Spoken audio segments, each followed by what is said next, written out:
the dollar as your currency anymore. You wouldn't have a world domination by the dollar. Now the domination like Brics.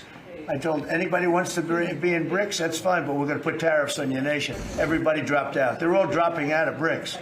Brics was an attack on the dollar. And I said, you want to play that game, I'm going to put tariffs on all of your product coming into the U.S. They said, like I said, we're dropping out of Brics. And Brics, I like the dollar. I'm very strong on the dollar. And anybody who wants to deal in dollars, they have an advantage over people that aren't. But for the most part, we're keeping it that way. I think if Biden would have, Biden, that group would have gotten elected, meaning Kamala, you wouldn't have the dollar as your currency anymore. You wouldn't have a world domination by the dollar if I didn't win this election. And now the domination like Brics.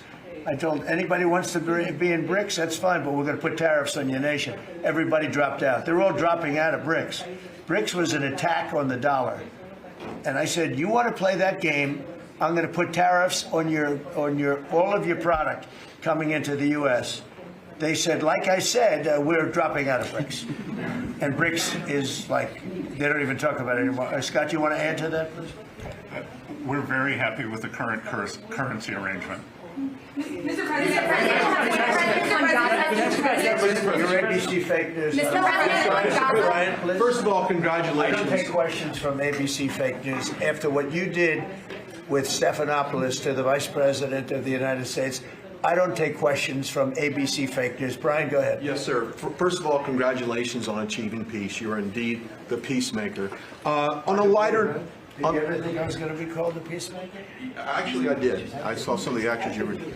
Go ahead. But on a lighter note, Alyssa Farah, she is one of the hosts on ABC's show The View. She said a while back, I'll quote, "If Trump gets the Israeli hostages out, I promise I will wear a MAGA hat for one day on this show and say thank you for doing it." Your response? Well, did she put the hat on? Well, she hasn't got the hat yet.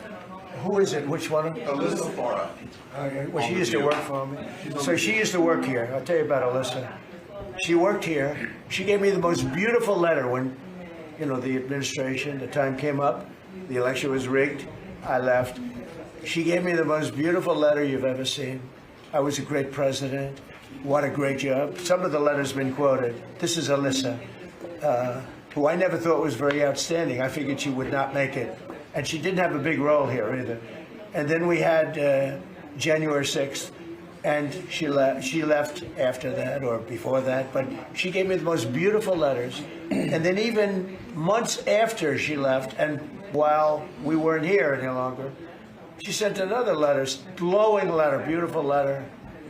And then she got hired by The View, and they gave her a couple of bucks, and she changed her view very quickly.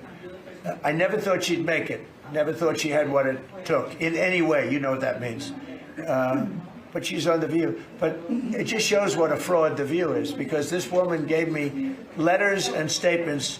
She said I was the greatest president in her lifetime. Now, she's not that old, so I didn't consider it a great compliment, but I've had better. Can we send her a hat? Well, recently I've had